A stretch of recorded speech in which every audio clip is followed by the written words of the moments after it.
Okay. Good evening, everyone. I think we're ready to start. My name is Tara MacNeil, and I work at the Cape Breton Regional Library. I work in the Sydney Library branch, and it's always a pleasure to come around and join some of my staff in the other library areas. So Darlene will be very familiar to you. She works at your library branch. I have just a few things to say before we start. Tonight's an evening of storytelling. The first thing, I'd like to thank Shelley at the Playhouse for offering up this lovely venue and letting us come out here and gather. I'd also like to say, I'd like to respectfully acknowledge that we are in Mi'kmaq, so we share stories, we live, we play in the ancestral and unceded territory of the Mi'kmaq people.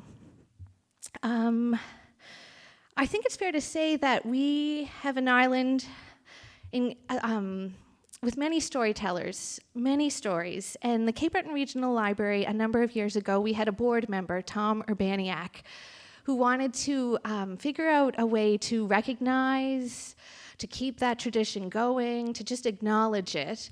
And about 8 years ago, we appointed a Storyteller-in-Residence position for our library. And we've had 3 Storyteller-in-Residence, 3 really great storytellers, and this evening's host is our 3rd Storyteller-in-Residence.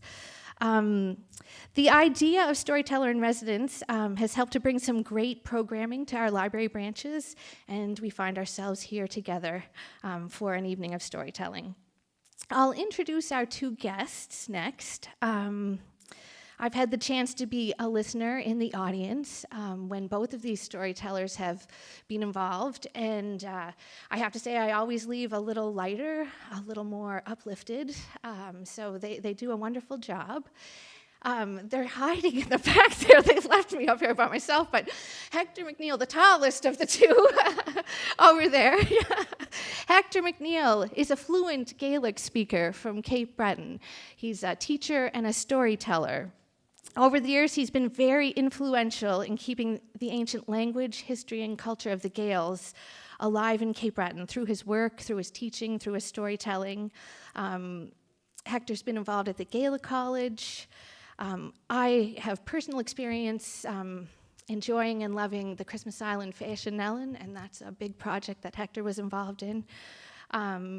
This spring, Hector was honored as a distinguished storyteller at our 3rd annual Isle of Story Festival. So he's not coming up quite yet, but we'll give a big round of applause to Hector.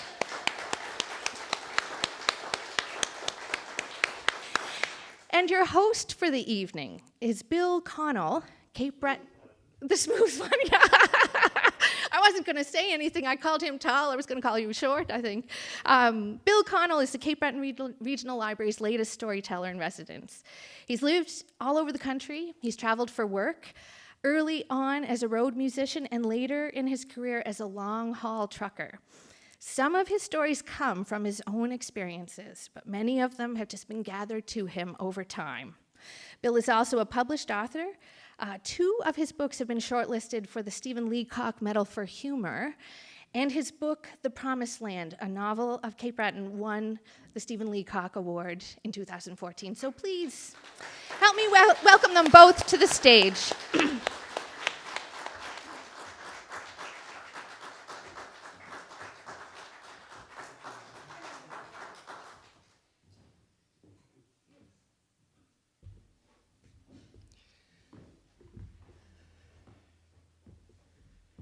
Somebody said there's no bad seats in the house. I hope they're right about these 2. When the Storyteller-in-Residence program first started, I applied the first year, and I was turned down. I'm pretty much over it now. That was 8 years ago. And I think I was turned down because the sample story I told involved the death of a bobcat. And they thought that maybe it wasn't appropriate. This time when I auditioned, I told a story about 4 men drowning, and that was okay. We tell stories as humans, and we have done ever since we could walk upright and do more than just point at things. The earliest storytellers would come back to wherever they were living and retell the story of the hunt, and they'd act it out If you think of anything to say, say it. I never think of anything to say. I appreciate that about you. And we tell stories because it lets us speak about what things that are important to us. This was a revelation to me this morning. I think we tell stories that matter to us only. It can be things that we support and want to promote. It can be things that we are strongly against. We have, on the one hand, happy stories, on the other hand, Trump. That's a current reference. And there are studies that show that information transferred through a story is 22 times more likely to be remembered than instruction. And this is the one I told on the radio interview the other day about the early caveman. There are two cavemen talking, and one says, "Don't touch those berries, they're poisonous." The other guy says, "Well, you may be right, but..." But if he comes to him as a story, he says, "You know, Thrag ate those 2 weeks ago. You should have seen him. First he got chills and sweats, and then he got the fever, and then he started trembling, and then his eyes rolled back in his head and he died. But if you want to..."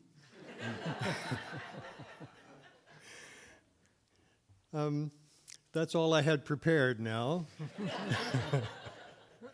Hector is a friend of some standing with me for quite a while. I have a very little bit of Gaelic, and I started learning from him, and I'll tell you about that later.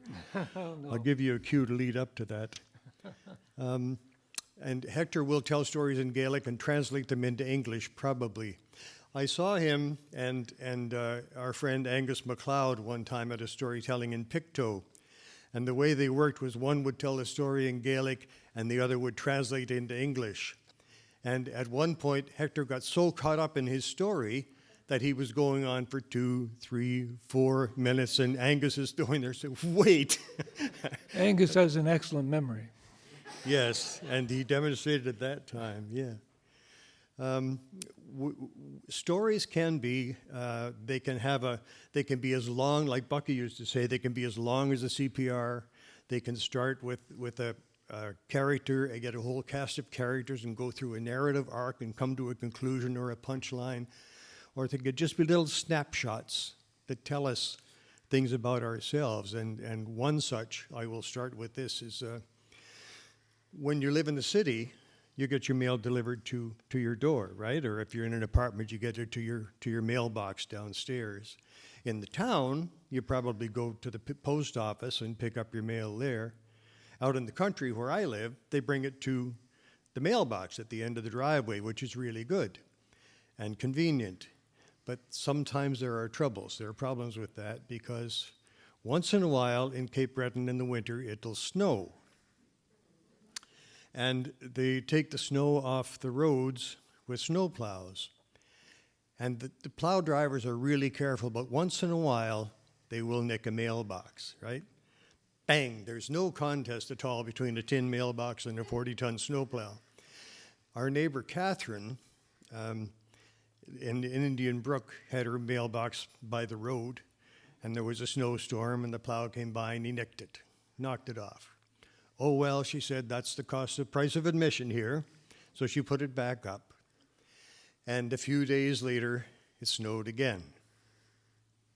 He hit it again and knocked it off the post. So she was in town the following week in Bedeck and saw him in the store and said, "Rory, I just want to tell you, I've moved my mailbox up to the house." "Why is that, Catherine?" "So that the next time you come to knock it over, at least the driveway will be clear." Yes, true. Would you like to take a run at this, Mr. MacNeil? Sure. Well, Hukuimira gave the post. He mentioned mailboxes, and the mailman comes into this story about that long, but we'll go with it anyway. That's the way with stories. You know, you come here and you think, I'm going to tell this story and that story and that story, and get up here and say, "Oh, I think I'll tell this story, so I'm going to tell this story." Kayu, but dunya ba sauna sin chinamok in Unishiva, don't want doing mechanic dish. I'm nail gum yin, Shaw Chagan and nail. There's a man named Don Dane from Inverness. Don, the son of brown-haired youth. There are many stories about him. But Tora Shaw, Galaraj, Koshok, Dolgan of Tua, Gidioper as a quarries and Tua. I guess Koshok, Watches, Ski. Well, Don doing one time, he was going to Marble Mountain to get work. North in Gaelic, they called the North Mountain. He was going to get work. He's going there to find work. Pardon me. And he was walking and walking and walking. Hot day. He was tired. I guess could have started there. Going to and you going Jacob at the show. I guess Vania Tua. So he met someone on the road, and the fellow, he stopped him. He said, "Will you tell me, sir, how far is it from here to Marble Mountain?" "Oh, it's a famous Shia Mila. Must be 6 miles. Bashin Kerskidel, Humaroyas, Koshoks, very fast, nas chewa. I guess, Hachet Kutchikanada Ed, Hurastat there. And you should go Jacob Fatsa at the show, I guess, Avania Tua. So he was walking, it was getting hotter and hotter and hotter. And finally he met someone else on the road. He asked him, "Will you tell me," he said, "how far is it from here to to Marble Mountain, if you like?" Oh, the fellow said, "It must be 6 miles. Well, Humaronias. Fast nabavis. Maar jerk hou, haget dunjer en poster, waar drijven geweil. Waar vis ik dan, big vis ekkes en jegel. Well, it was getting worse and worse and worse. And finally he met the postman, the mailman coming, driving the mail. Well, he feared he would know the road for sure. He'd know how far it was. So, and you should go, so. And you should go, Jacob Fatsaha at the show, I guess, Tua. Well, he asked him, "Will you please tell me now, how far is it from here to Marble Mountain?" Well, start the post as fast going.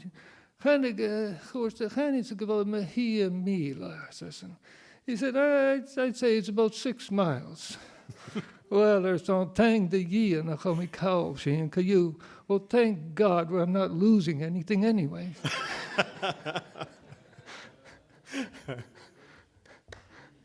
Great.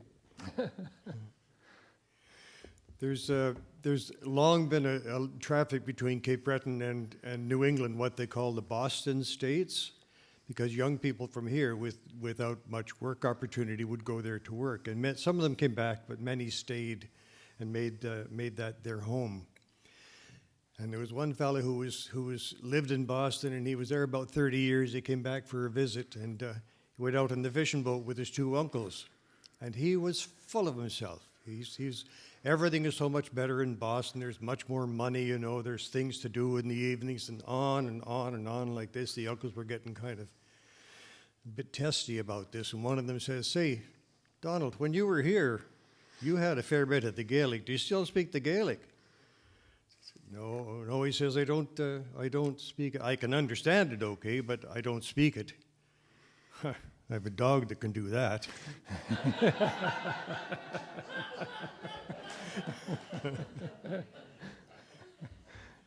That was a short one, Hector. That was very, Yes. that was very short. We have a plan, but he hasn't seen it yet, so we're going to be kind of winging this. I'm glad to see you all here tonight. Yeah, that's and great. Especially you, last minute, Sally. Did you have a wee story? No. Okay. Yes. That road from Sydney River to Louisbourg, I've driven here lots of times, but I was always just out for a drive. When you have a destination and a time to get here, that road gets a lot longer, It's funny. You mentioned the dog. I mentioned the dog. You did. There's a man, when my father was a young boy, he was born in 1911. I was born in 1912. When he was a young boy, to be a man coming to the house, Mickey going to school, they called him. Mickey, the son of Donald, from the rear areas. And he said that he'd be making up stories, and he was one of these adults that talk to children. Some adults talk to children, some don't, it's just the way it is. But Mickey would talk to them when he come and had these stories. And many stories were about how smart his dog was and how fast or how powerful his horse was. He had a little mare, by the way, named Dolly. And Caillou, well, this has a dog in it anyway. Caillou, or was it the cat? Maybe it was the cat. Was it the cat? Horse that go Gondorste Mickey gaan goed, Gondorste gejagen zoals gaan train aan alle nauwe, zo goed als woord. Gus eichen in een, China stay de train. Genau omzien, ik het China stay, ik kratchen de PEI, ik kratchen. Ellen Frungs, maar dan ga ik het zo gaarlijk. He said this time, Mickey said this time, he'd gone to Christmas Island or to Grand Narrows to pick up some piglets off the train. That time, I think it was PEI or Prince Edward Island they were coming from. Ellen the films is saying Gaelic, the island of the prince. Caillou, horse the Gundukalesh fater, and cool wackanekas, Chaka Dolly, America, Wareka, Agus Kayasus gonna who was forward. He said that he went up and he had the wagon and he had some fodder, some hay in the back of the wagon to for the piglets to stay in. And Dolly, of course, was trotting along. I was on cool with she and as in Joey. The dog was coming after them, running after them. Well, the shin kerski out. Raneke cool was moors. I was hoy in the hoikenens. Goed in the hoikenen at a wagon as an otter, at a hoof. I guess hele gachi. Let Dolly so wagon I guess and cool gan lenting. Well, and he got there. He got his piglets, and he put them in the hay in the back of the wagon. And he started from home with Dolly the mare and himself in the wagon and the dog following after them. Well, horste nach roach goedje miele as een tajeke. I guess gasi groemach. Gasi dorachas, hanik and ushka moorada. He said he just got about a mile from home, and it got dark, it got cloudy, and it opened up and it started raining. Goeie kuip, riep Dolly. He gave Dolly a little lick of the whip. Hij was haasje trottig. Goeie kuipella, haasje roei, kuwa. Gave her another little tap, and she started running pretty wild. I guess, like by tushka chiens, by giri chien gachi, when jikig and tushka, I guess gas na huiken and fluch, the seconds, gas gachin, hickig pneumonia order. He wanted to get home before the piglets would get wet and they get pneumonia, and they get pneumonia very easily. So he gave her another little click of the whip. I guess vai rui. I guess by do stay, gerad and teyeke, chayet erash, by Dolly chirum, by hein chirum, by the huiken and chirum, and coolbach, by snab on Sanusha. He turned into his house, going up to his barn, and he looked behind. Well, Dolly was dry, he was dry, the piglets were dry, and the poor dog was swimming in the water behind him.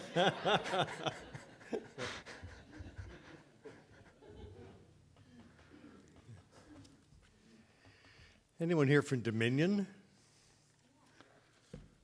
We have a little Dominion story. Well, a reference anyway. But first, you did a dog, I'll do a dog. Okay. Yes. I have this from Dorothy Mark. She's from Boston. She grew up there, but her parents and her grandparents are from the North Shore. And her grandfather, McKay, used to work for Alexander Graham Bell. And one year, Bell's dog had puppies, and he gave one to McKay, and they trained it really well. Smart dog. They trained it to climb the ladder to the roof, for what reason I don't know, but they had a dog that would climb up to the roof. And he said the dog would, when they emptied the ashes in the stove, the dog would take the bucket and go out and dump it.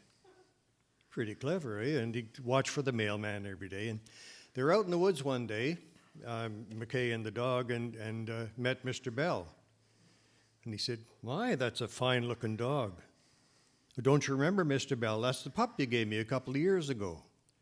And he went on to tell him how clever he was, that he'd climb to the roof and empty the ashes, and he'd wait for the mailman every day and meet him at the road and bring the mail in. And Bell says, that's a very clever dog. I said, no, what would it take for me to buy that dog back from you? McKay says, well, if you could train the wife to get the mail.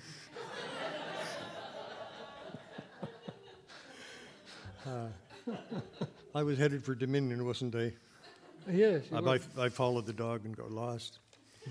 So this one I have from Alan McGuinness. His father, Alistair, fished out of Little River Harbor. This is something I always remark on here. Hector mentioned the rear before, because there's Little River, there's Rear Little River, and then there's out back of the rear. I've never heard that anywhere on the planet before, but out back of the rear. I thought it would be a good story title. I'm distracted, am I not, Hector? You are. I am. So this one year, Alistair was fishing lobster, and he had a fellow from Ontario helping him. And the fella decided he wanted to go back to Ontario before the season ended. So, well, that was fine. Alistair had his two sons just about finished high school, so they finished the season with him. And the first thing every morning, they'd go out and they'd check the net. They had lobster traps, and they had a net to catch bait fish. They'd catch mackerel and herring and whatever else was there to bait the traps. They went out this one morning, no float, no net, no nothing, gone. And they looked around and couldn't find it, so they went on and cleared their traps, I guess, and came back the next morning, and the float was there, and the net was kind of hanging from it, and they started pulling on it, and this great big tail come up out of the water. And it was a shark, a basking shark. And the boat they were in was 36 feet, and David said it's longer. It was a 40-foot at least. So he's 13 years old. He's holding on to a float pin in the gunwale with one hand and the tail of this great, huge shark with the other. And Alistair's trying to figure out what to do with it. He said, we can't get it in the boat, All of a sudden, the tail started going like this. It was still alive, and Alistair said, drop the damn thing, you'll wreck us to pieces. So they let it go, and it went on and collected their lobster traps again. They came back the third day, and the float was there and the net, but it was empty. So Alistair figured that the shark died overnight and rolled out of the net. So they took the net to a fellow named McDonald to get it patched, and he said there was one hole that was 123 meshes wide. A mesh is 2 3/4 inches. They had a 24-foot hole in the net from where that shark got into it. And that was all there was to it until the next week. And they were sitting in the living room, Alistair reading the newspaper, and he started to laugh. And he said, what is it, Dad? Come and look at this. And there was an article in the newspaper saying that something had washed up on the beach at Dominion, and they thought it was a dinosaur. And he said it could only have been the shark that was in our net last week. That's the Dominion dinosaur. You said something about a fish, didn't you? Yes, but you don't have to school with the rest of us. I don't need a memory. I just listen to what he says, and I take it from there. Caillou, wat doen je mooi kieskoch? Ges on een bate immery. Waar kieskoch vet de was. Ga doe je sheen. Waar dalgachig dal jongs die gotti gerees. So this man out, he was fishing and with a rowboat and fishing all day. He didn't get a thing, and he started heading back into the shore. Nu er waar gimmerug, nu er waar dal jongs die gotti. Lame scat and a stay on the converish. When he started heading back in the shore, what happened? But a herring jumped in the boat with him. Well, I guess we back in Oostjan and bound about scatten on a shin, snab and gorse. There was a little water in the bottom of the boat, and the herring was there. He's kind of swimming around. So Raneke, quattig was mind je wel, big, wie suiperakam en ach caillou, has scattenakums. Ach, hij het scatten hier. She scatten het le bria vans. Haro giri vada, jirig savat. Well, he was going into the shore, and finally he reached the shore, and he's thinking to himself, well, now I've got some supper. Now anyway, I've got a meal out of it. I've got a herring. So he was getting the herring out of the boat, and he looked at it. He said, my God, that's a beautiful herring. That's a lovely herring. He said, I don't want to kill it right now. He said, so the buchkach out of that is chura ushka out of buchkach, agus chura skaten out of buchkach. And some ushjas, chaya gachi, lesh a buchkach, skaten, so holy sheen eleveka. Well, he had a bucket in the boat, of course, and he put some water in the bucket and put the herring in the water and took the bucket and the rest of his stuff home. Chura buchkach er in ugari to the stove. Agus háisiige is an súper yesacha gahain. So he put the bucket beside the stove on the floor and he started preparing supper for himself. Lame a scatten the mach as a vukach. The herring jumped out of the bucket. Chora scatten the rash on the vukach. Hundia, lame a scatten the mach as a vukach a reached. Chora scatten the rash on the vukach. Lame a mach a reached. He put the herring in the bucket, he turned around, the herring jumped out of the bucket. He put him back in the bucket, turned around, herring jumped out of the bucket. Well, mach gan gio, orsta, hami coma, 40 paravelum, how gave he mach as a vokage. Well, he said, you damn thing. He said, I don't care. He said, if you want to be out of the bucket, it's up to you. But she didn't care to get out. Yes, he could be, agus chayet, a scatten, agus va scatten, how cares. How cares we cares? Who cares get out? How she and could I ditch it? Now why it and who what? Well, he kind of made his supper, ate his supper. He looked around at the herring, and the herring was just fine, laying there on the floor, just nothing bothered him at all. Well, I did a scatten the race. I said, well, she scatten on it, ele bria, ele tappy, agus jirk, jefferach, ullagalad. Well, he looked at the scat and he said, you know, you're a very special herring, he said. You're just particularly beautiful and smart and just really different. He said, I'm going to go, though you no pet yet. I'm going to make a pet of you, he said.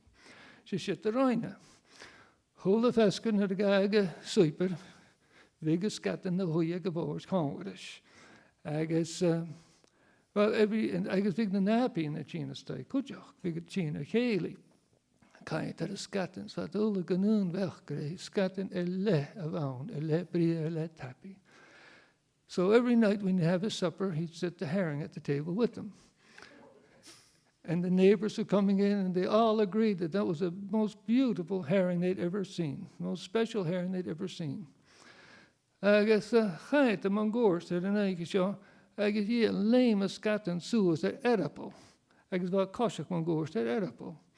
He looked at the herring one evening, and here the herring jumped up on its tail, and it was walking around on its tail. Well, Clark gwek dunje show. Jenige koers, de hele eike, koshach is like it. Jenige koers, dus was skriep as a gully for een rachagas. I guess, hele eike is Joey super. I guess skriep a skier show. I guess every evening the man had the habit to practice to go for a walk after supper in this little trail out in the woods. And so that's what he'd do. Every evening have his supper, he'd go for a walk. Well, I give a show. Lame as cat and chew as a erpel, I guess, higher conwarish, koshach at a yewi. Gal coursed, lesson dunya. So this night he was going for a walk, and geez, didn't the herring jump up on his tail too, and he started walking behind him. After that, every night when he'd go for a walk, the herring would follow behind him. Feskev Vagal coursed, all right. And until that's a gully. He was this evening, he was taking his walk in the woods, and the herring was following after him. It a wash in. But the taring walkigen was a gully. As a gully, I guess wat drachet jown. Van een rock get harish and drachet. I guess bristet, planka as een drachet. Well, they were hauling logs that day on this road in the woods, and there was a bridge there going over the stream, the water running underneath it, of course, and they broke a plank out of the bridge, and they left a hole there. Well, and Dunya va koshok, scat and chin, I say, yeah, we. Had duck of a net, itch a grow towel wound, hosty had a share and towel. Well, the man, he was walking along, he didn't even notice the hole, he just walked right over it. Oh, it's scat and balk. Well, Koshok, had the Hayata, Hanach and Tau, Hoochit and Tau, ounce and Ushcha, I guess high bag. The man didn't notice the towel, the hole, but the heron coming after him, he was walking after him. He didn't see the hole in the bridge. He fell to the hole in the bridge. He fell in the water and he drowned. I guess Shane Yid and Hashin, and that's a true story.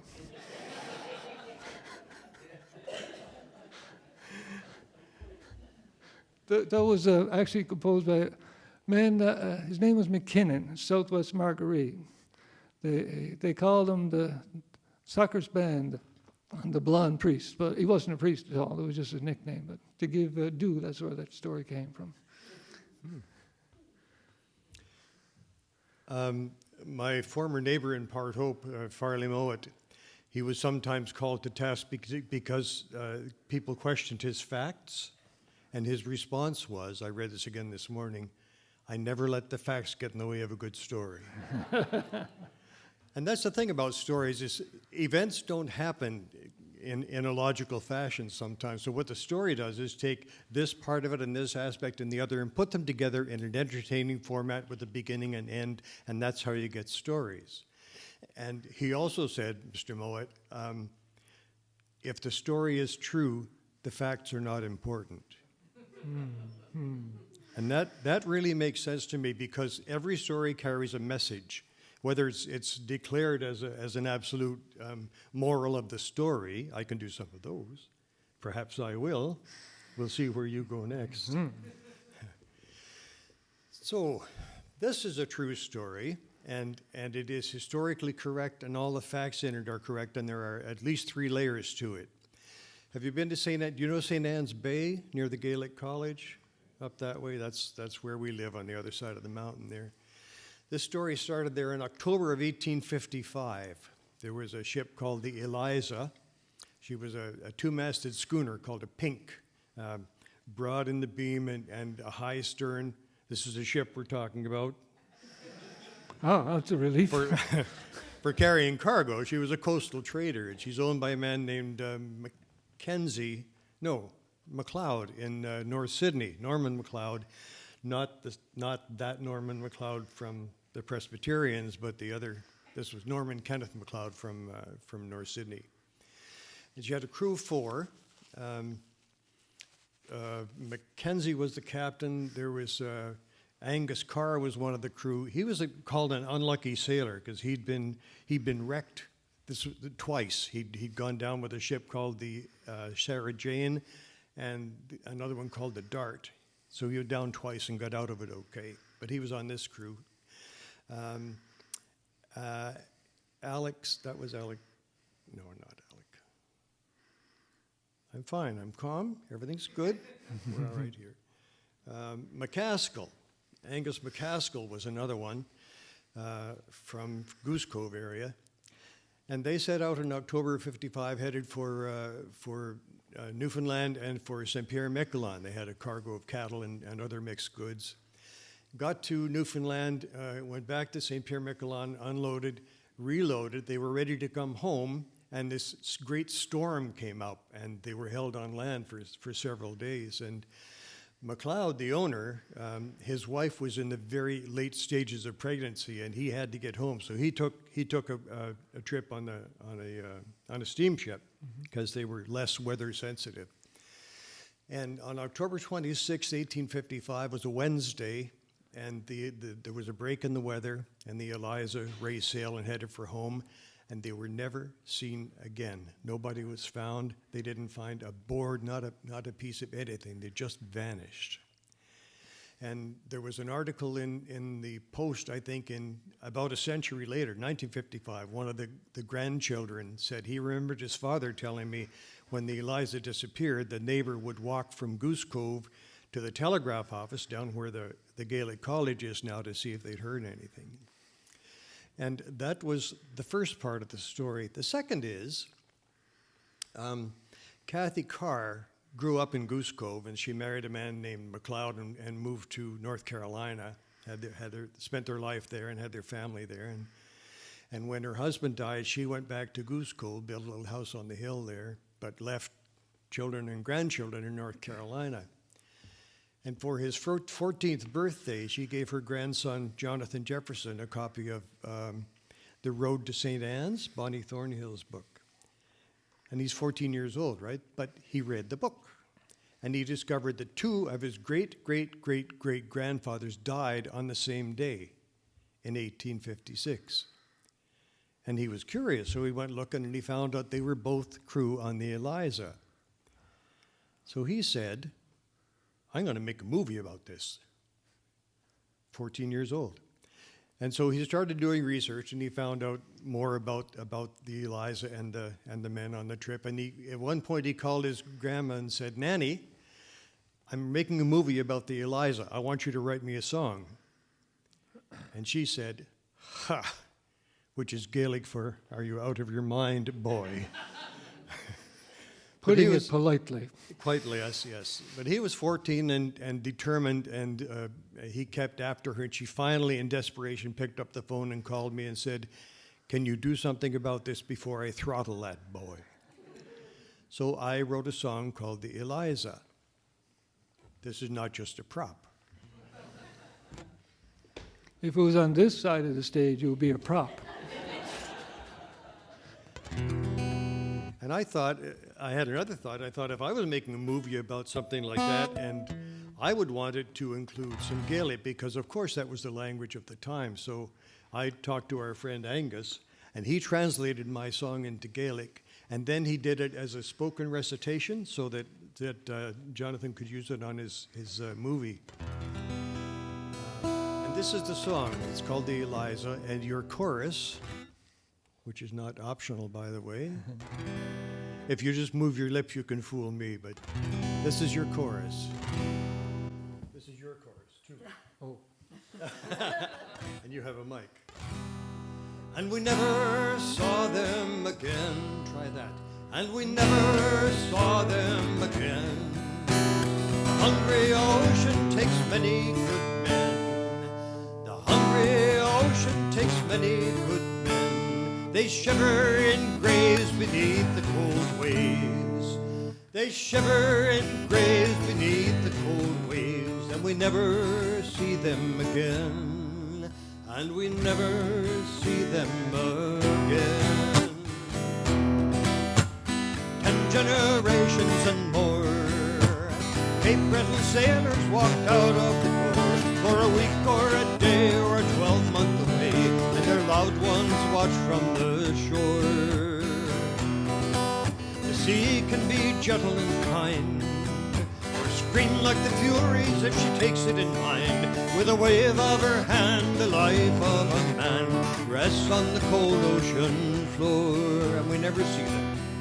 And we never see them again. The hungry ocean takes many good men. They shiver in graves beneath the cold waves, and we never see them again.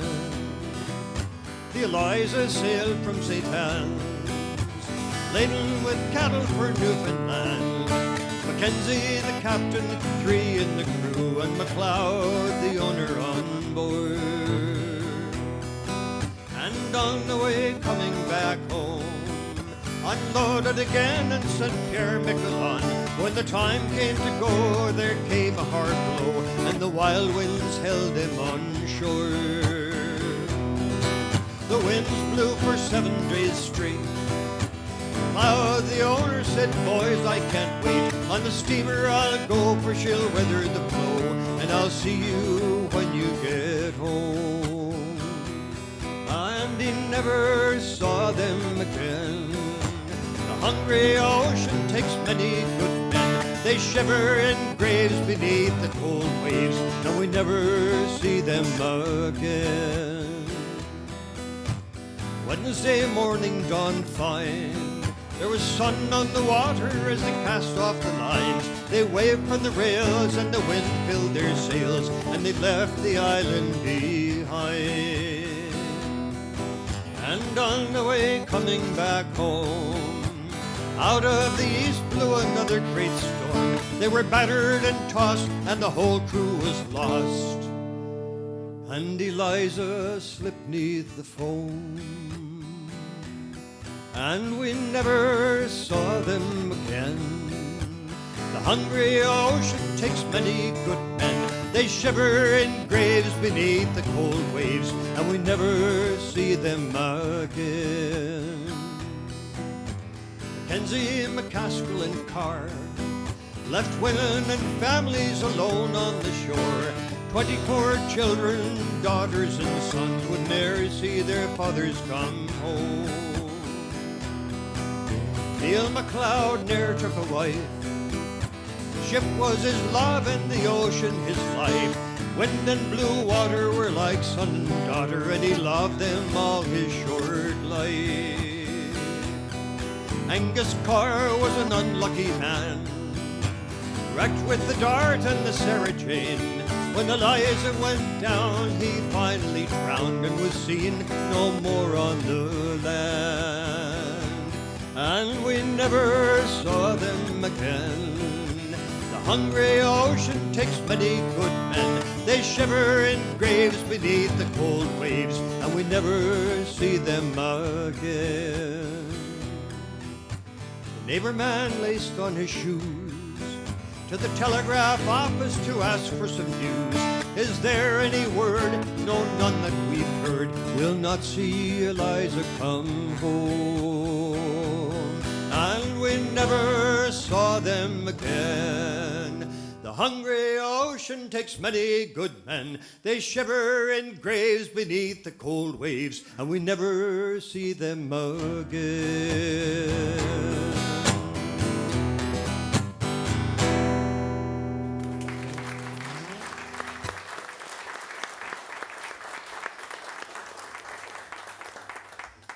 Thank you.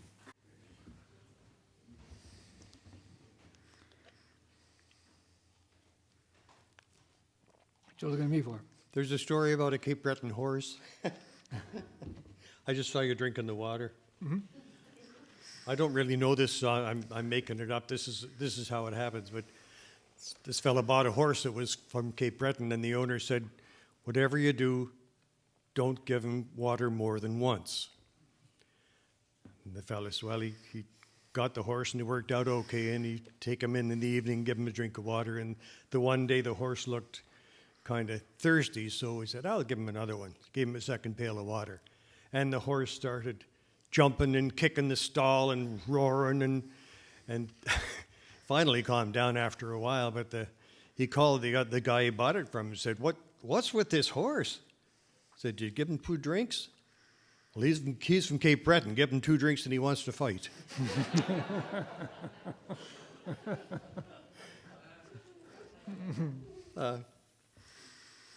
Yeah. I have a story. It's a little bit longer, still 5 hours.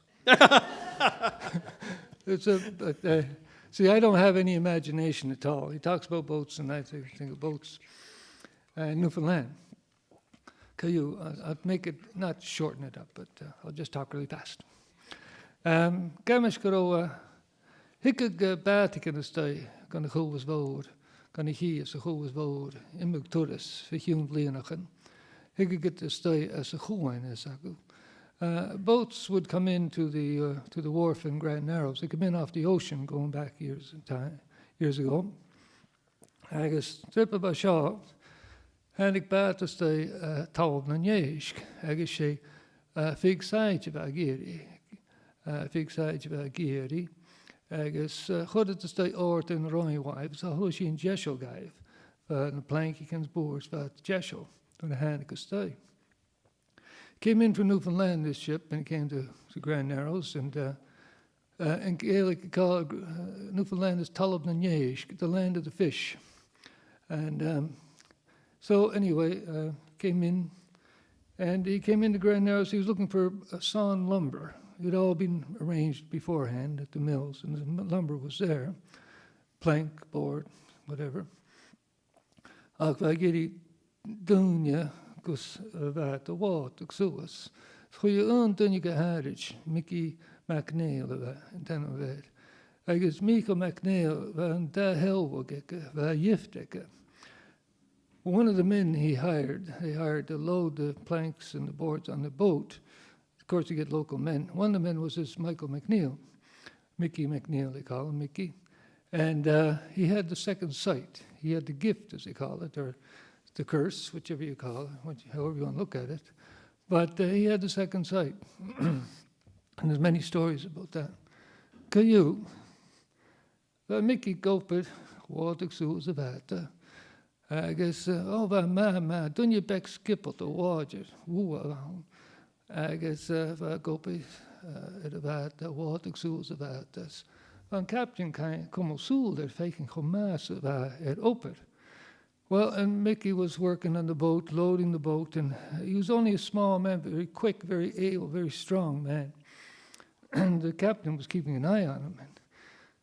And I guess not a bad could be Jesho.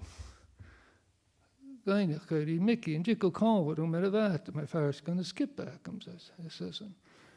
And he was watching Mickey when the boat was just about ready.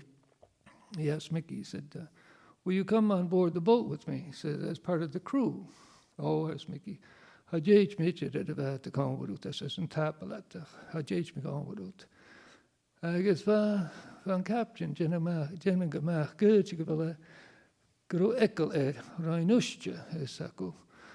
So he asked Mickey, will you come with me on the boat as part of the crew? And Mickey said, no. He said, I won't go at all on the boat with you at all. And the captain was kind of wondering if maybe he was a little scared, nervous of the water. I was hoarse that ish. I miss it to be a coin and ish, fat taich blian, says him. I mean, to be no captain, fat picket blian. I guess, had the ham mit dunya, bad akamsa. But hicko conward on be salja, ain't me good. So the captain told me, he said, look, he said, I've been on the ocean, I've been on the water for 40 years. I've been a captain for 20 years. I never lost a man. He said, if you come with me, you'll be safe on my boat. And you shut the helm, there's Mickey. That's not the problem, said Mickey. Ach, I made double yin, she goes. Magaka she, a key shall, though how of the nyesh. Haruik and bata shall, tall nyesh. Agus charuik dunye sambi erevat a tal vanyesh gebrach. That's not the problem, said Mickey, but he said, if you leave this wharf with that boat going to Newfoundland, that boat will never reach Newfoundland, and no person aboard the boat will ever reach Newfoundland, he said. Well, that's a captain. Could me kill, assassin, could me kill. Ik mis je erash, assassin. Ik mis je erash, agus inch me goed. Jemmerachai avoja. Well, the captain said, I'll tell you what. He said, I'll make a pledge. And I pledge that I will come back and I will tell you how the voyage went to Newfoundland, on the way to Newfoundland. Kerskide orders, Mickey. So it's good hang. Up to yourself, said Mickey. Well, I know why in Shachet. I guess by Mickey, by Ed Woonyev, Galwarney, when Rachagan Lepi. I said, well, the days went by, and this evening Mickey was on his knees saying his prayers at his bed. Chayat Asuas, Shitten Captain Hain, the Hesu, ek bound the lepageka. He looked up from his prayers, and there was the captain standing there in his room at the foot of his bed. I guess horse and captain, well, chod me gil, assassin, conchilin sa. Skanyin sa gut sa jimrachai, a voja, do hawan and yesk. Eggs hamidol yin she gut, conjachi bata shias, and then studjum. Eggs on your dunya bell as a skipper. Torst the stay me heen, I guess golf and ocean. Well, the captain said, I made a pledge that I would come back and I would tell you how the voyage went to Newfoundland. He said, the ship went down in heavy seas in a storm on the way to Newfoundland. No survivors, including myself. And he went. Well, the apperstek Mickey, he garut machine. I guess they can't do be jeepers, be jeepers. They don't Hanaik Mickey. They don't see what Mickey said, be jeepers. They don't see what Mickey said, and he'd be telling people what he saw. But then you smell you go okay. Some people think he was kind of simple in his head. You, and captain to hold a shame. He was telling people what he saw, what the captain said. Agus Hanik and Nailk, Gun Chairsnock, Gunjaki and Badishin, a Wong, Gunjaki Shias, and then Stodham, though how the Well, it wasn't long, the news came back to the community that that ship that had left Grand Narrows went down in heavy seas. I was about to find the Vicky. Jay Honeku, Jim about Fisacket, Groshaldo Hackerst. People were asking, finally got up the nerve to ask him, like, what did you see? How did you know that boat was going to go down?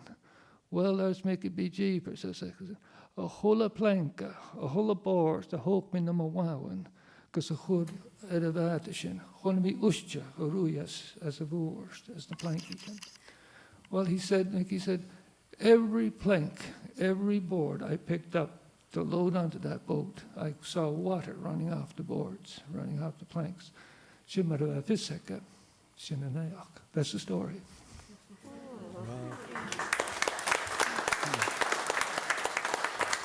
I just say a lot of times there are millions of second sight stories from Japan to here, I guarantee you. But most of them, or many of them, they say, he said this was going to happen, and then it happened, you know. I like that story because he tells you what he saw, and then why he thought that was going to happen. I like those stories. We'll do a little commercial here. If there was something you could do that would take you 2 minutes, cost you nothing, and benefit your whole community, is it something you might consider? Yeah. Maybe? Absolutely. Get a library card. No joke.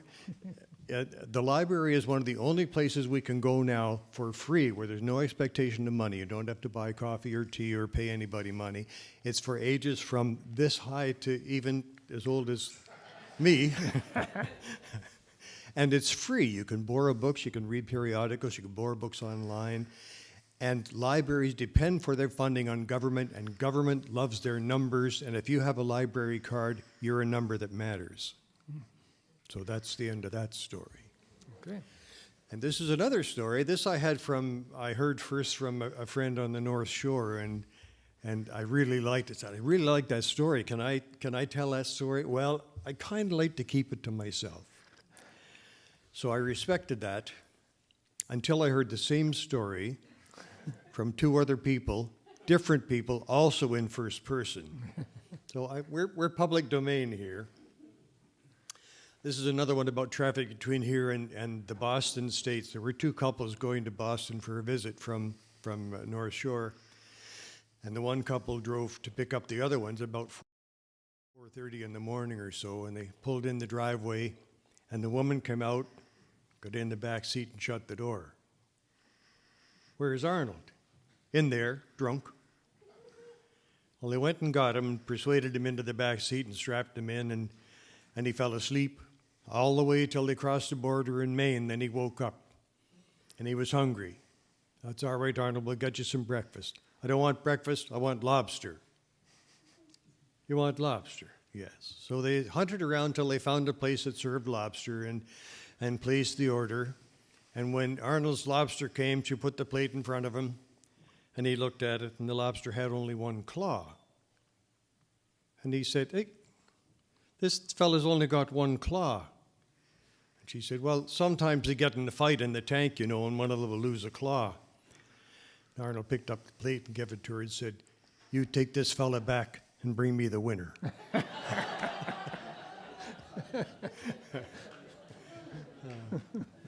Top of life. And wel galakaket Dunisambi. Good. Good. Well, I'm worried about somebody spoiling my punchline here. No, you're all set. I may have to read the end of it because Hector helped me out with this, but some aspects of civilization were a long time coming to the North Shore. We didn't get roads till the 1940s. The electricity didn't come until the late 1940s.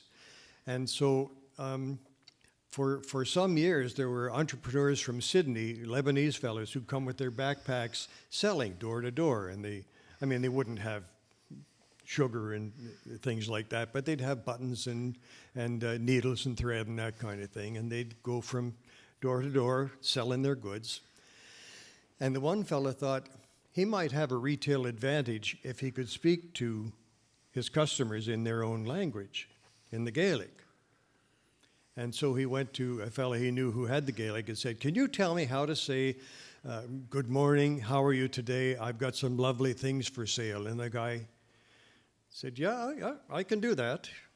He said, "So here, you're ahead of me." There are more than one translation stories, and this is this one. And he said, "Here's what you say. You say, Hadovrakish Foskelcha, agus had a han na krokik a mark." So he heard that, he practiced it. Hadovrakish Foskelcha, agus had a han na krokik a mark. Hadovrakish Foskelcha, had a han na krokik a mark. So he went out with his pack on his rounds, and the first house he came to, the old lady was out there in her long dress, of course, scrubbing the porch with the bucket of soapy water and the brush, and she's scrubbing away. And he walked to the foot of the stairs, and he says, "Ah, how do breakish foskelcha, agus how do han na krokik a mac." And she looked up at him and glared, and she reefed this brush at him and hit him right in the side of the face. What he'd been taught to say was not, "How are you? I have some lovely things for sale." It was, "Your pants are open and your arse is hanging out."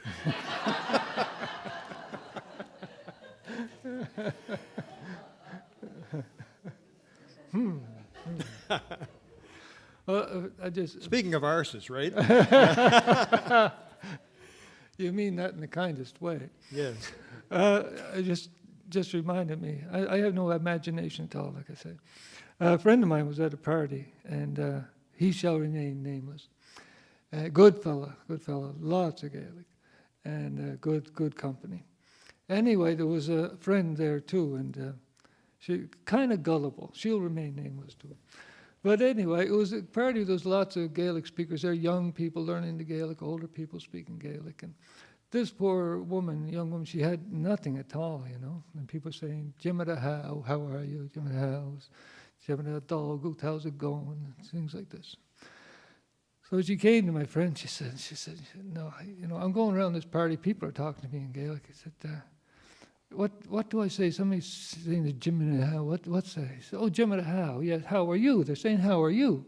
He said, "Well, what do I say?" He said, "Oh, just say Hami Wan Kak." And so that means I'm full of shit. So she went out to people and said, "Jimada how, Hami Wan Kak." And she'd get kind of odd looks, you can imagine, and she didn't know many people. So finally this was happening, and she went to Bernie, a mutual friend, and she told him what was happening. He said, "Oh, that's just him himself." He said, "That means you're saying I'm full of shit." He said, "I mean, one cack." So she went looking for my friend, and she tore a strip off him and said, "You dirty so-and-so, you told me to say that and that and that." And he looked at her and says, No, he said. "I'm full of shit would be, I mean, one cock."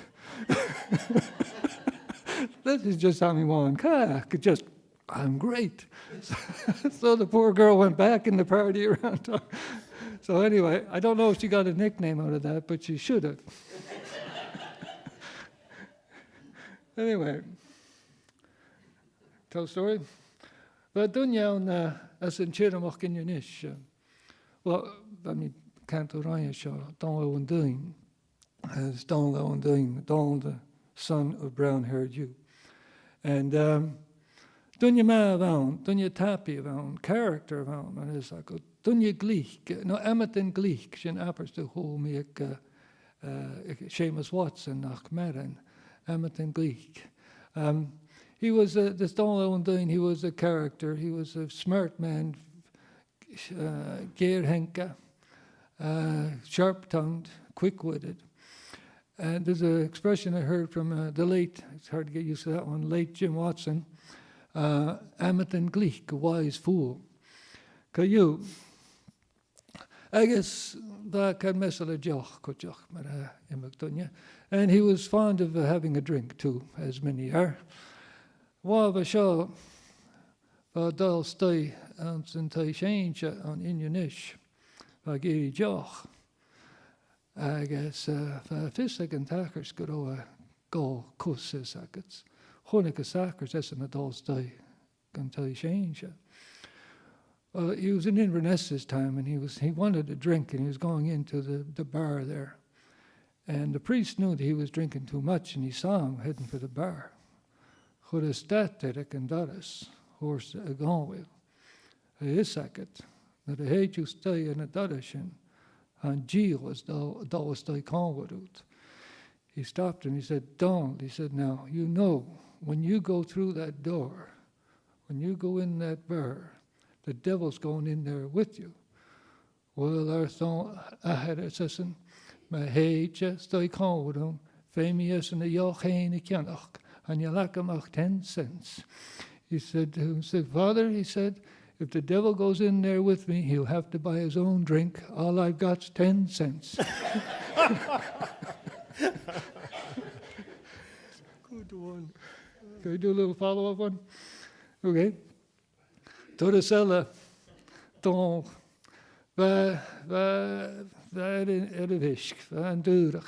he was pretty drunk.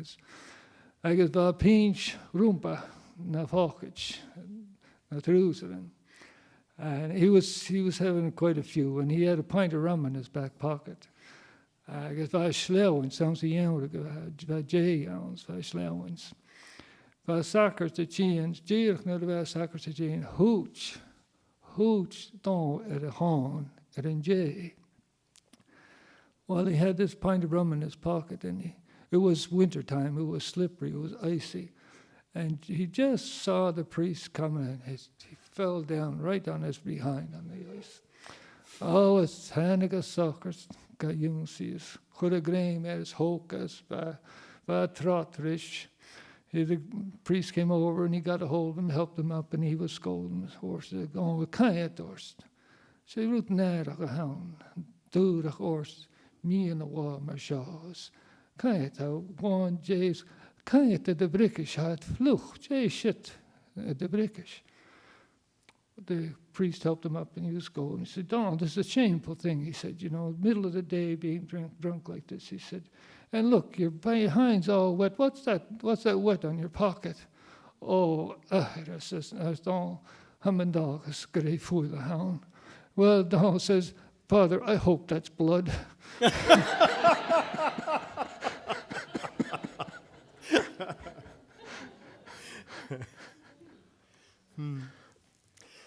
It's been suggested to me more than once that as I get older, I get crankier.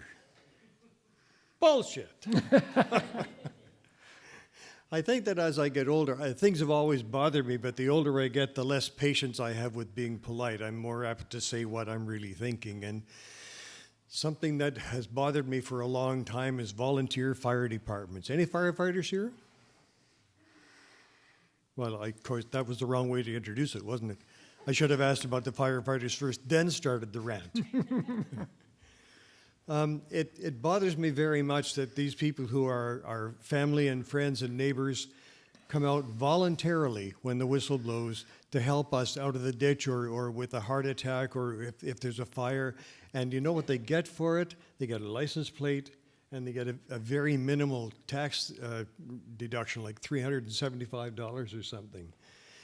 Not only that, they spend a whole lot of time training, and the rest of their time, probably 70% of their time with the department, they spend trying to raise money so that they can have the defibrillators and the fire trucks and the hoses to come out and help us for nothing. That gets me cranky. Fortunately, I have words. So I wrote a story called The Fireman's Book. It's one of 4 epic poems in my most recent book. And I will offer it to you now. We made a couple hundred copies of just that one poem and used it for a fundraiser for the North Shore Department. They made some money on that. That was fun. And Rosemary illustrated it. Rosemary is wandering around with the camera taking pictures because I asked her to. She's good that way much of the time.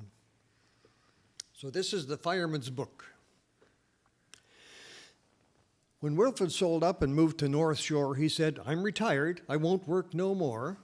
I'll sit in the ice and go fishing for smelt until the spring comes and the ice starts to melt. I'll cut my own firewood, stack it out back, or I'll go to the ferry and catch a few mackerel, play cribbage on Sunday, throw darts at the hall, and in between times, I'll do nothing at all. Sit and watch hockey with a cold beer in hand.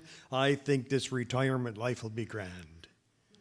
But Wilfred soon found the retirement caper, like so many other things, looked good on paper. The joy of the ice fishing started to pale in a box on Bedeck Bay, freezing his tail. The wife getting cranky, her sharp tongue he felt as the freezer filled up with near 3,000 smelt. His plan to watch hockey games soon came to grief when all he could get on TV was the Leafs. Morning and evening his chainsaw it roared until he cut nearly 56 cord. "The problem," said Wilf, "is I've never been lazy, and with nothing to do, I just make myself crazy. I cut too much wood, I caught too many fishes. I'm so bloody bored I've even washed dishes." Then said his wife, "But may I ask a question? If you've no ideas, let me make a suggestion. Instead of just sitting here cursing the Leafs, go down to the hall, have a chat with the chief. You may decide not, but give her a hook. You could be a fireman at Indian Brook." "A fireman," said Wilf. "Now, how about that? Big yellow boots and a fireman's hat, a uniform shirt and a free license plate and fire insurance at discounted rates. Something to do to keep myself active. I'd say overall that sounds very attractive. I'll go to the chief and offer my service, though I have to confess I'm a tiny bit nervous. I'm sure it takes more than just burning desire. There'd be lots to, yeah, thank you. There'd be lots to learn if I want to fight fires." So, Wilf and the chief, they had a good natter for nearly 2 hours discussing the matter. Clouds had closed in, it had just started raining, and Wilfred said, "Chief, now, what about training?" "Wilfred, you're right. When the siren blows, before you go out, there's some things you should know. We've tried different methods, and what works the best is to study the manual, then take the test." He gave him a wink, got up from his chair. "I'll be back in a minute. You wait right there." After a time, Wilf stretched and he yawned. He went to the window, looked out at the pond, wandered around, rubbed his sore knee, and sat down again, had a sip of cold tea, wondering what had become of the chief. Was thinking of leaving when, to his relief, he heard a loud rumble and said to himself as he watched all the bric-a-brac dance on the shelf, "If I didn't know better, I'd suppose that's the sound of a coal cart, but the mines are all closed." The kitchen door opened. The loud noise got louder with a screeching of wheels that would curdle fresh chowder. In came the chief, pushing a trolley, the look on his face like an evil Svengali. "Here we are, Wilfred. Come have a look. What we have here is the Fireman's Book. 3,961 pages, the wisdom of firemen down through the ages. Study it up, and when you're all through, come back and see me and get volume 2. They loaded the book in the back of Wilf's truck, and all the way home he was saying, "Oh, shucks. I knew from the start there would be some learning before I rush into a building that's burning. If I were to study 10 pages a day, it would take me a year, plus the whole month of May. And that includes weekends and holidays, too. Well, that solves the problem of nothing to do. I'll need reading glasses by the time I'm all done. Keep it in mind, this is just volume 1. So, Will started learning, and once he got going, he went at it hard with no sign of slowing. By cutting back sleep and no time out to play, he worked up to 22 pages a day, chapters and verses of facts and statistics, all kinds of smoke and their characteristics, wood stoves, chimneys, dangerous dampers, and brush fires started by careless campers, cases of arson from dishonest crooks, all of it there in the Fireman's Book. Day after day, through snow, sleet, and rain, Wilf turned the pages and filled up his brains. Couplings and hoses and pressures and valves, and when to use ointments and when to use salves, blazing infernos and frying pan fires, in big burning barns and smoldering tires. Everything pertinent, nothing extraneous. Electrical sparks and combustion spontaneous. Pump trucks, hose trucks, ladder and hook in stunning detail in the fireman's book. He worked through Thanksgiving and into November as daylight grew short in the chill of December while children were nestled all snug in their beds. He turned the last page at the end of the Zeds. He closed the back cover, stood up from his chair, wandered around, said a small prayer. He says, "That's volume 1. I'm now halfway through." In came a woman. Was it someone he knew? He heard her say, "There you are. Welcome back, dear. I'm Mildred, your wife. Would you like a cold beer?" As Wilfred recovered from months of hard study, his brow grew less wrinkled, his features more ruddy. After a time, he dreamt less of fires and turned his attention to other desires. Finally, Mildred, that timid wee mouse, says, "Wilfred, enough now. Get out of the house. I know that you're bored and need something to do. Go see the chief and get volume 2. And though it was something he knew he must do, Wilf was reluctant to start volume 2. With shoulders that sagged and a heart that was heavy, he loaded book 1 in the back of the Chevy, and though he was tempted to quit or to stall, a few minutes later he was back at the hall. The kitchen door opened. Out came the chief. The look on his face was of stunned disbelief. "Wilfred, my boy, what are you doing here? I didn't expect you till springtime next year." When Wilfred explained that he'd done the first half, the chief looked right at him and started to laugh.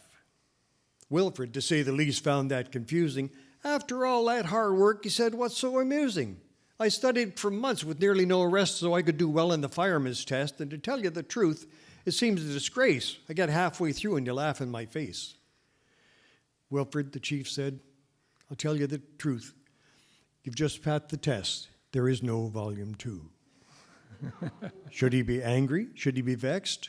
Wilfred was unsure of what to do next. He wandered around, scuffed his boot in the dirt, looked at the chief in his uniform shirt and yellow tie spattered with blackberry jelly, tied 8 inches short to show off his belly. He said, "Chief, you tricked me, and that isn't nice."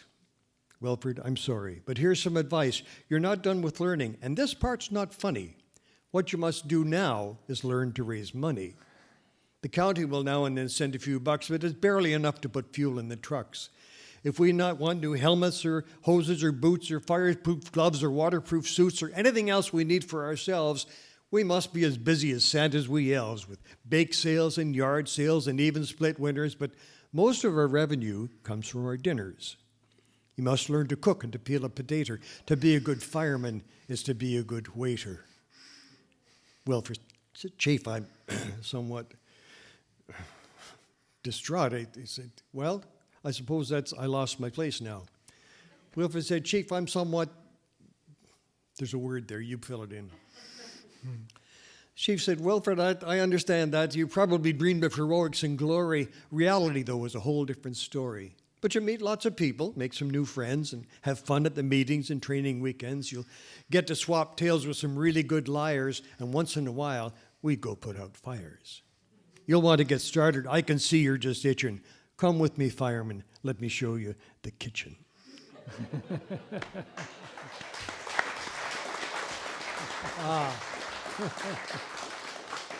I'm somewhat dejected. That's all right, son. It's to be expected. There you can. We'll splice it in the end. Mr. MacNeil. Ooh, Jay Hackett. I don't know one story about firemen. Not a one. You got me flat-footed. If I tell another story about Conall and Doyne, would that be okay? I'm going to tell it anyway, so. While you're drinking. I hope you don't think there's Keep water. going. No. Go ahead. You have something? The firemen are all volunteers, and they're all different ages and sizes. And in Bedeck, the size ranges from the lawyer, our lawyer, I forget his name, and Harvey, the lineman. Harvey's a lineman for Bell Alliant. He's about probably 6'4", 300 pounds, big guy. And they got new uniforms, and the uniform salesman came, and they had a big meeting to hand them out.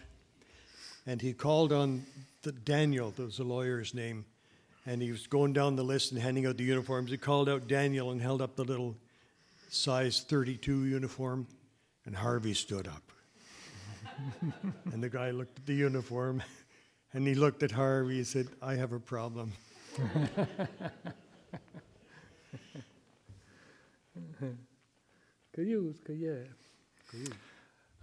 This is completely, I don't have any kind of segue at all. Just, Speaking of airplanes, don't well and doing in this job. Don't you spoor so around. Ach, a heen te wenneke. En ik was grote fijne rus roven. Vater die trot wat naar hoenjeks. Waar neig er ik al mijn goors as een napach. Groot trippeltjes en duizend. Well, Donald Dane, he was quite a good fellow, but him and his wife, they weren't getting along for a while there. And the story was going around the neighborhood that there was trouble in the house. And hoye sackers to a neach shaws, chud a roinig and rock a guessing gan tai, gus brunnig a ruas, piachin, Jay Buddinga Gianos and root in the chud kerst, etc. Well, the priest got wind of this, that there was trouble there, so he thought he'd go to the house and he'd talk to them and see if he could kind of smooth things out and get them getting along better. Maar we doen je zo'n bier, dat we gele dan wel een doen. Het is aan wie kan gemaakt gewacht, naar de vereniging is. Dat je dan wel een doen, go scarstje, go gier henken, go woe henken. But the priest knew, as anybody did, everyone did, that if you're going to go to Donald's house and talk to him about his business, you want to be careful because he's very sharp-tongued, very quick-witted. So by ons geestig, reine keli aras, wat de bruiner routen as a chairs nachkas, sheetjes routen gemaakt komen te margins. So he went and he was sitting and they were talking, he was having a visit and they were talking about the weather and things in the neighborhood and things like that. Chayat she say, you know what? We shit and cool, eggs and cat, none why you know what? Rikelas, who yet? I rat the stay come show, Well, he was talking and he looked down at the floor and he saw the dog and the cat there laying on the floor together, just having a little sleep there on the floor together. He said, "Oh, here's my inroad here." He said. So, horse that he don't go with her says, "Can't the hooshen, can't the cat, beesje goed at the jouwestje." Ach, had down the show, had finders, home at the keiler, says. Nog geen toch zin. He said to Donald, he said, look at that dog, and look at the cat there. Animals so different from each other, but there they are getting along so well. Well, there's Donald Hashin kerst aher, says. Ach, says, can you lose and gee staker die keiler, I guess vier, Jimmy had an ocean. Well, Donald said, that's fine, that's very true, Father. He said, but you tie them together and see how they get along then.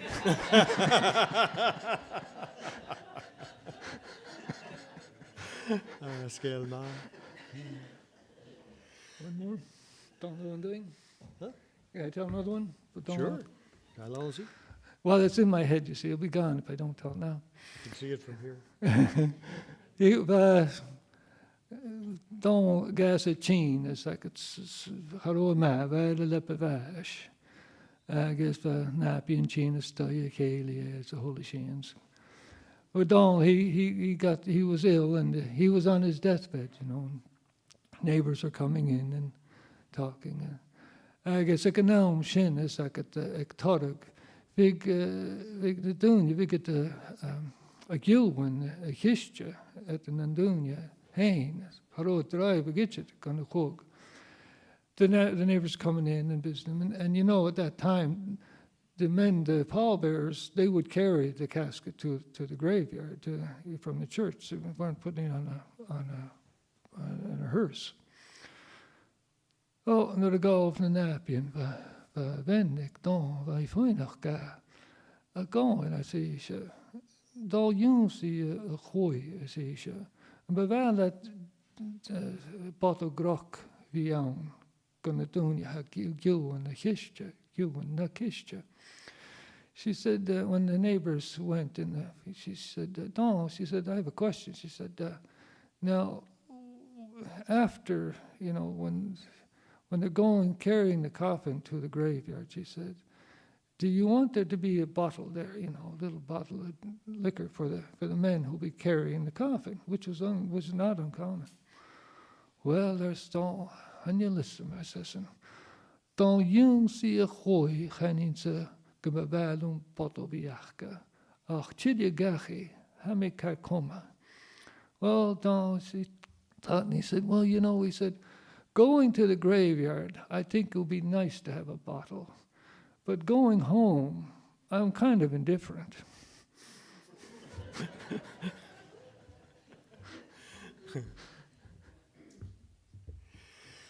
Not all stories are happy, and this one is probably a sadder story. There's a death in it, and it's one that moved me quite a lot.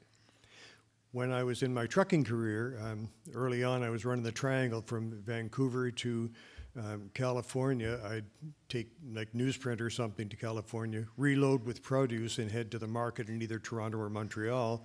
And the third leg was back to the West Coast again. And this happened on the third leg of the trip. It was late in August in southwest Alberta, down right by the border on number 3 there. Whenever I drove on the prairies, I drove with the windows open because I like the smell of it, for one thing.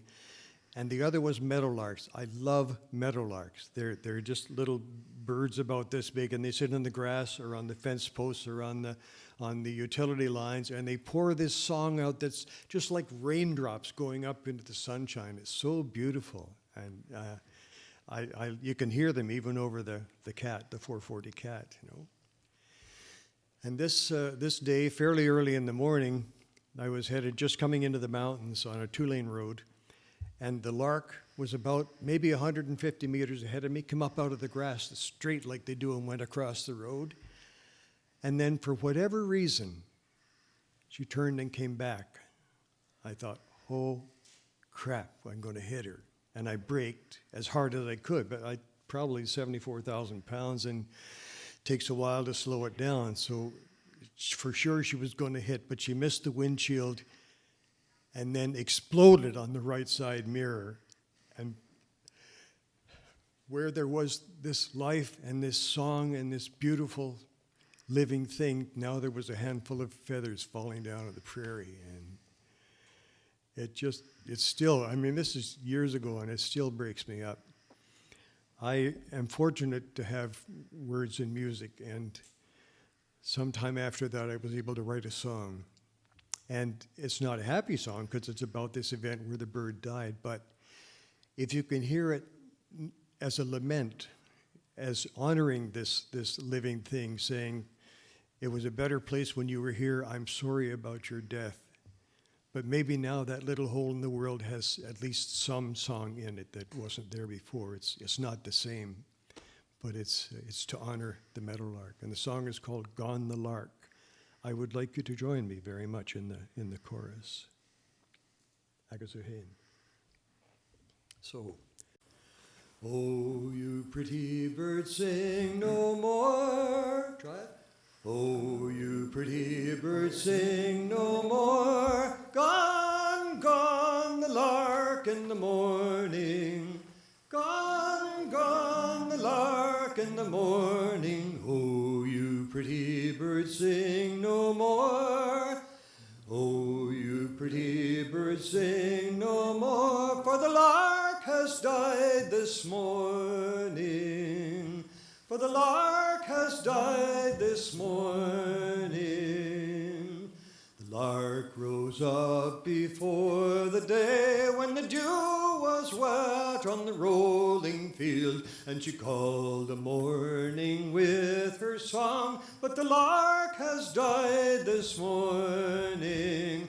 Oh, you pretty bird, sing no more. Gone, gone the lark in the morning. Oh, you pretty bird, sing no more. For the lark has died this morning. She sang her song to the morning star, sang to the rays of the golden sun, and she sang to the breeze that kissed the field with the sweet breath of the mountain. Oh, you pretty bird, sing no more. Gone, gone, the lark in the morning. Oh, you pretty bird, sing no more, for the lark has died this morning. Her voice was still at the time of year when days are summer and nights are fall, and the air is pure as meadowlark song, but the lark has died this morning. Oh, you pretty bird, sing no more. Gone, gone, the lark in the morning. Oh, you pretty bird, sing no more, for the lark has died this morning. I lifted her and kissed her crown, carried her out to the side of the hill. In a nest of woven prairie grass, I buried her there this morning. Oh, you pretty bird, sing no more. Gone, gone, the lark in the morning. Oh, you pretty bird, sing no more, for the lark has died this morning. Sun is gone and the breeze blows cold, red clouds hang in the western sky, and the evening comes without a song, for the lark has died this morning. Oh, you pretty bird, sing no more. Gone, gone, the lark in the morning. Oh, you pretty bird, sing no more, for the lark has died this morning.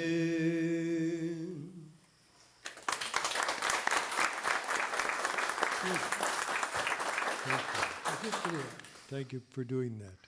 Do you have a farewell story? Oh, No, I thought he was going to run me over with the truck. no. Hanya Farewell hast. story.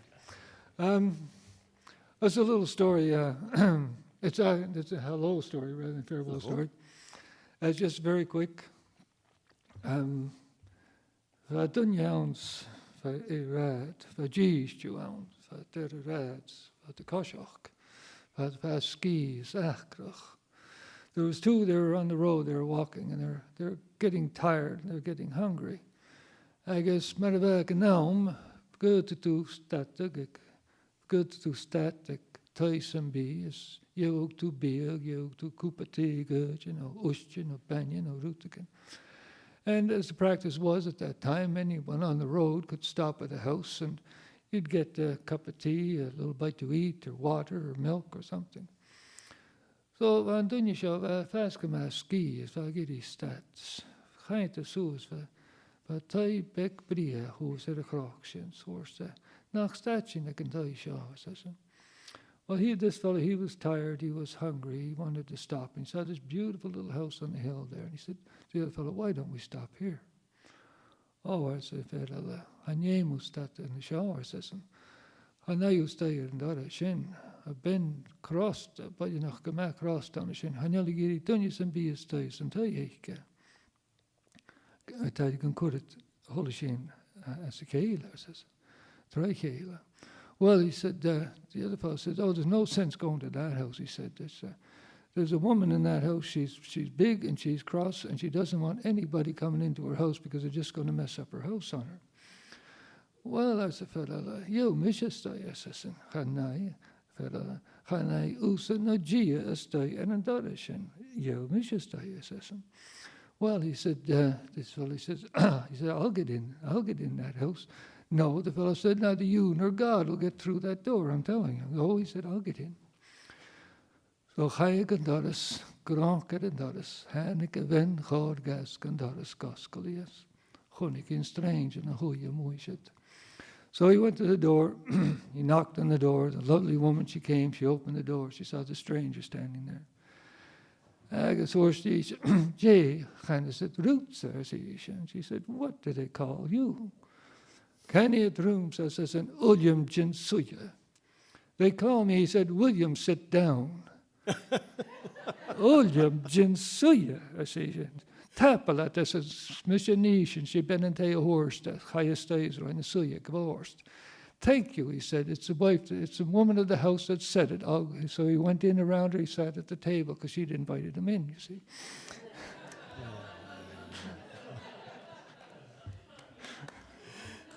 En wel skelaket me een himine Marviana. Haniel. We're going to have to make this story up. This song is very well known in Gaelic and also in English, and it has a chorus, and it's our farewell song for tonight. It was written by a man who left Scotland, spent most of his life in North America, and was returning to Scotland. And what I heard is that this was written on the ship as he was approaching Scotland again.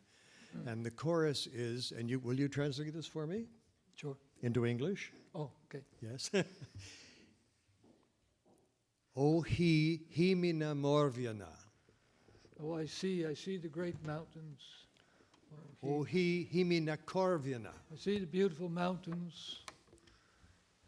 O he mina corrican.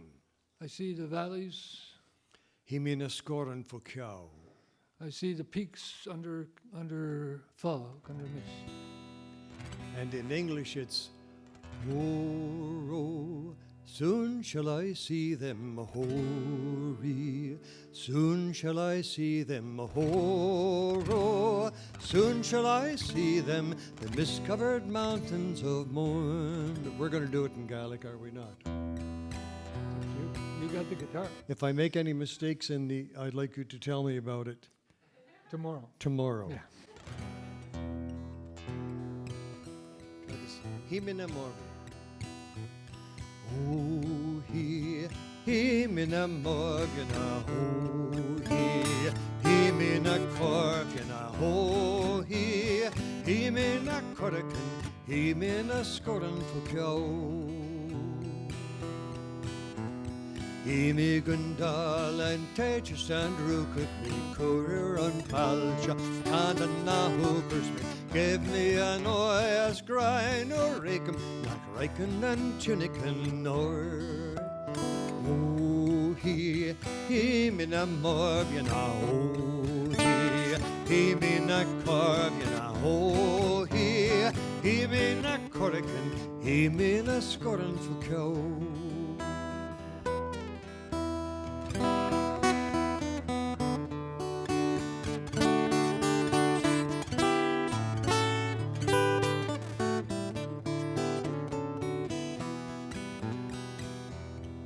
Shaky ground here, Hector. Can't help it. Hemi and Carlson, Hemi and Corrigan, Hemi and Bacan, Vana Hysterica, Hemi na Fire, Larna Corrigan, Falic and Truscan Duchau. Oh, Hemi na Morgana, oh, Hemi na Corgana, oh, Hemi na Corrigan. He mina scoran for cow. Thank you so much for being here tonight and for participating as you did. And thanks to Hector for his contributions. And to CBRL, Cape Breton Library. It's great to be here. He me no beyond Takandard is Salia Lycan and Sluig and Con is Cory Clagden. Sutra mo came lamb gan faken is Fanic me Tuscan legion. Oh, he me na morgana, oh, he me na corgana, oh, he me na corrican, he me na scoran for kyo.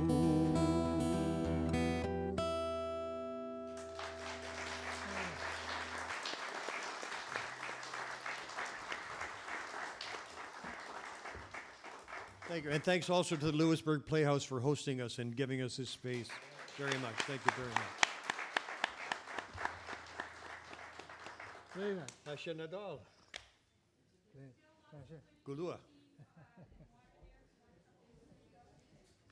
Good job. Thank you very much, my friend. Oh, my pleasure. It's fun. Thank you for the invitation.